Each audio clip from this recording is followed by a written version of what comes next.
एक और महत्वपूर्ण पॉइंट जो अब से कुछ देर पहले हमारे टैक्स एक्सपर्ट आपको समझा रहे थे वो ये है कि अब सरकार की कोशिश ये है कि बाय डिफॉल्ट आप न्यू टैक्स रिजीम की तरफ बढ़े। अगर आपको ओल्ड टैक्स रिजीम में जाना है और आपको लगता है वो आपके लिए ज्यादा फायदेमंद है तो वो ऑप्शन आपको चूज करना होगा। और आने वाले सालों में धीरे धीरे सरकार की यह मंशा है कि ओल्ड टैक्स रिजीम से पूरी तरह से बाहर निकला जाए और न्यू टैक्स रिजीम में जो तमाम इनकम टैक्स पेइंग अपनी जो जनता है उसको लेके जाया जाए।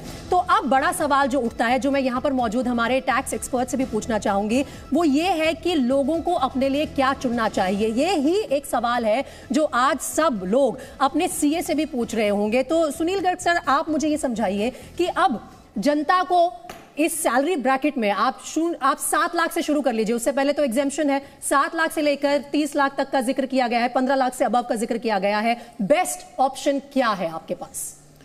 देखिए, डिपेंड करता है कि आप कितनी छूट क्लेम कर सकते हैं। जैसे मैंने पहले कहा था कि 4.5 लाख तक की छूट आप क्लेम कर सकते हैं और जनरली लोग करते हैं 1.5 लाख की एटीसी में, 50,000 की एनपीएस में और मेडिक्लेम 50,000 रुपये और 2 लाख का हाउसिंग लोन।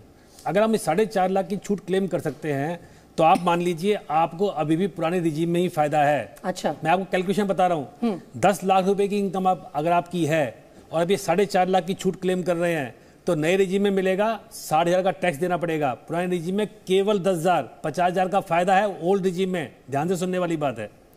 अगर आप 4.5 लाख की छूट क्लेम कर सकते हैं, जो लोग करते हैं हाउसिंग लोन के साथ में, तो नए रिजीम में आपको मैडम ने कहा कि 1.5 लाख रुपए टैक्स देना है और पुराने रिजीम में दीपक जी 1,27,500, 22,500 का फायदा फिर भी ओल्ड रिजीम में।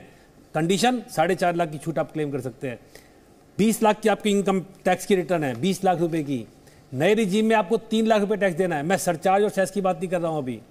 पुराने रिजीम में फिर फायदा है आपको 2,07,500, फिर 22,500 रुपये आप कमा लोगे, प्रोवाइडेड आप, क्योंकि मैंने कहा था कि लोग जो हमारे जो मिडिल क्लास फैमिलीज हैं, हम अगले 20 साल की प्लानिंग करते हैं। हमारे सबके बच्चे ट्यूशन फीस है, हमारी LIC की पॉलिसी चल रही है, हमारा PF का कंट्रीब्यूशन है, हम मेडिक्लेम करवाते हैं और मेडिक्लेम कोविड के बाद तो 50,000 रुपये पर फैमिली होता ही होता है ना। और अगर आपने हाउसिंग लोन ले रखा है तो मैंने बताया कि 20 लाख रुपए तक की इनकम वाले को भी नए रिजीम में जाने का कोई फायदा नहीं होगा। आप वहां पैसे 2 बचाएंगे।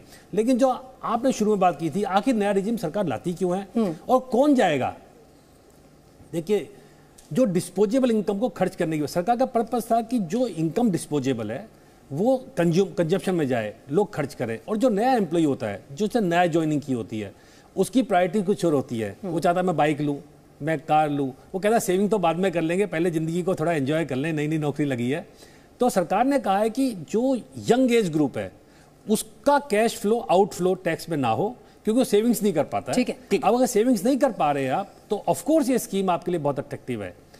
तो टैक्स एक्सपर्ट का नजरिया हमने सुन लिया। मेरे ख्याल से पॉलिटिकल रिएक्शन पर भी ध्यान देना बहुत जरूरी है। पॉलिटिकली विपक्ष कैसे देख रहा है इस पूरे आज के अनाउंसमेंट को? मनीष तिवारी का इंटरव्यू हमारे पास आया, चलिए सुनते हैं उनका क्या कहना है।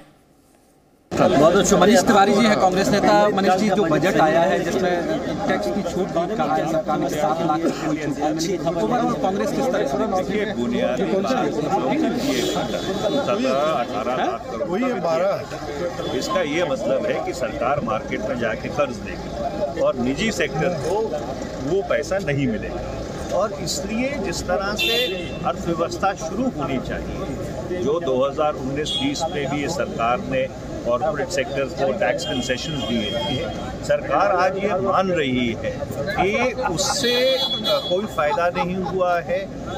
इसलिए जो कैपिटल एक्सपेंडिचर है, पब्लिक एक्सपेंडिचर है, कैपिटल पब्लिक एक्सपेंडिचर, उस पर एक्सेसिव रिलायंस। जो सरकार का दावा किया जा रहा है कि संतुलित बजट है, उसको लेकर क्या कहना है? 10 में से कितने? देखिए, मोटी बात ये है, संतुलित तो होता अगर सरकार का जो वित्तीय घाटा था वो नियंत्रण में आता।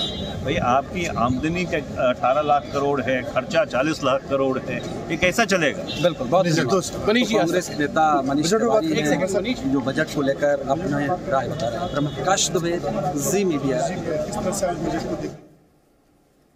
तो चलिए, वित्त मंत्री ने बजट पेश कर दिया है। नई टैक्स रिजीम में कुछ फायदों का ऐलान किया गया है, लेकिन पुरानी टैक्स रिजीम अगर आप लेना चाहें तो वो ऑप्शनल आपके लिए बनी हुई है। हम तमाम एक्सपर्ट से समझने की कोशिश कर रहे हैं कि अगर आपके पास कितना इन्वेस्टमेंट है वो क्या करे, अगर आपके पास हाउसिंग लोन है उसको कौन सी रिजीम अप्लाई करनी चाहिए, अगर आपके पास इसके अलावा इनकम टैक्स रिबेट लेने के और साधन है आपको क्या स्कीम करनी चाहिए। क्या सर, आप सर के पॉइंट ऑफ व्यू से सहमत है कि जो नया नया नौकरी में आता है उसको कार खरीद खरीदना होता है, उसको जो है अपने आप पर पैसे खर्च करने होते हैं, तो शायद उसको नई टैक्स रिजीम में फायदा हो। और क्या फायदा है नई टैक्स रिजीम का, ये भी बताइए। मैं आपको ये बताता हूं कि सरकार ने जरूर लोअर मिडिल क्लास के लिए, जैसे इन्होंने बताया, या और जिनकी सैलरी कम होती है उसके लिए, तो मैंने शुरू में मैंने भी यही कहा था, उसमें ठीक है।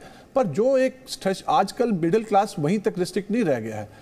जो आज आप ये देखिए 2014-15 का ये 2.5 लाख 3 लाख का स्लैब है, आज हो गया 22-23, कितने साल हो गए, आज भी वैसे ही है। मैं इस बजट से वैसे खुश हूं, कैपिटल एक्सपेंडिचर बड़ा है, बोरोइंग कम है, फिस्कल डेफिसिट को इन्होंने जैसे प्लान था वो किया है, पर टैक्स सिंप्लीफिकेशन का कोई इसमें वो नहीं है। टैक्स को कंफ्यूजिंग है इसी आम आदमी के लिए। 2.5 लाख में ये जो न्यू रिजिम है, इट शुड बी, इसको भी एक स्ट्रीमलाइन करते हैं 5 से 10 लाख। आप देखिए 7 लाख रुपए करोड़ के करीब टैक्स आता है, 36,000 करोड़ का नेट डिफेक्ट है जो इनको आउटगो करना है, माननीय वित्त मंत्री जी ने कहा है। तो मैं ये समझता हूं कि कोई बहुत ज्यादा नहीं है। आप देखिए ना, प्राइसेस आर राइजिंग, इन्फ्लेशन का इंपैक्ट कहां है? आपकी वेजेस तो अगर 100 रुपया बढ़ेगी, उसमें आप ये देखिए आपकी वही आटा दाल आपको 15-20 रुपया एक्स्ट्रा देना पड़ता है। सर ये पॉइंट मैं समझ गई, और ये जो डिफरेंशिएशन आ रहा है ओल्ड रिजीम में जाने के फायदे, वो सब भी आपने काफी बारीकी से समझाया आप सबने मिलकर। लेकिन अग्रवाल जी, मुझे आपसे ये पूछना है कि अगर हम न्यू टैक्स रिजीम की बात करें, जिसके लिए सरकार इतना मैसिव पुश कर रही है, सरकार इसे प्रमोट करना चाहती है, तो न्यू टैक्स रिजीम चूज करने वालों के क्या फायदे होंगे? अगर वो बुलेट पॉइंट्स में आप क्रिस्पली हम सबको समझा पाए। गवर्नमेंट का जो फोकस है वो लोअर मिडिल क्लास पर है, 7 लाख तक। 7 लाख से ऊपर, जैसे कहा, मेरी सपोज करो मेरी आज इनकम 9 लाख है और मैं सैलरीड में हूँ, तो मेरा पीएफ भी कट रहा होगा पीछे, मैंने हाउसिंग लोन भी पहले प्लान किया होगा, मेरे पास मेरी आज कोविड के बाद मैंने एक LIC की पॉलिसी भी ली होगी। What I will do that for that? या तो मैं उसे डिसकंटिन्यू करूँ, मेरी इन्वेस्टमेंट तो फिर मेरी जीरो हो जाती है अगर मैं न्यू टैक्स में, अगर टैक्स प्लानिंग नहीं सोचता हूँ मैं। अगर मैं टैक्स प्लानिंग नहीं सोचता हूँ और मैं सोचता हूँ ये मेरी इन्वेस्टमेंट मुझे ज़रूरी है, मुझे मेडिकल भी जरूरी है मेरे लिए, जो अगर आज पेंशन भी नहीं है, गवर्नमेंट जॉब में पेंशन का भी है, आपका जो कंट्रीब्यूशन होता है वही पेंशन के उसमें आपको मिलता है, that is a part of the 80C also. तो आप वो पेंशन भी आगे जाकर गवर्नमेंट ने खत्म की है, तो मुझे इन्वेस्टमेंट तो कुछ फ्यूचर के लिए करनी है। Then what would be the lower middle class में मेरे पास 7 लाख की सैलरी है, मैं सोचता हूँ टैक्स ना पे करूँ, 7 लाख आए मेरे खर्चा चले उसकी में, तो ठीक है। If I will go for Hindi में प्लीज हिंदी। अच्छा, अगर मुझे उसके लिए जाना है, सारा का सारा बचत के लिए जाना है, तो मेरी बचत तो कुछ भी नहीं है, मैं सारा का सारा खर्चा करूं, कल मेरी कोई भी चीज है तो उसमें मैं क्या करूंगा?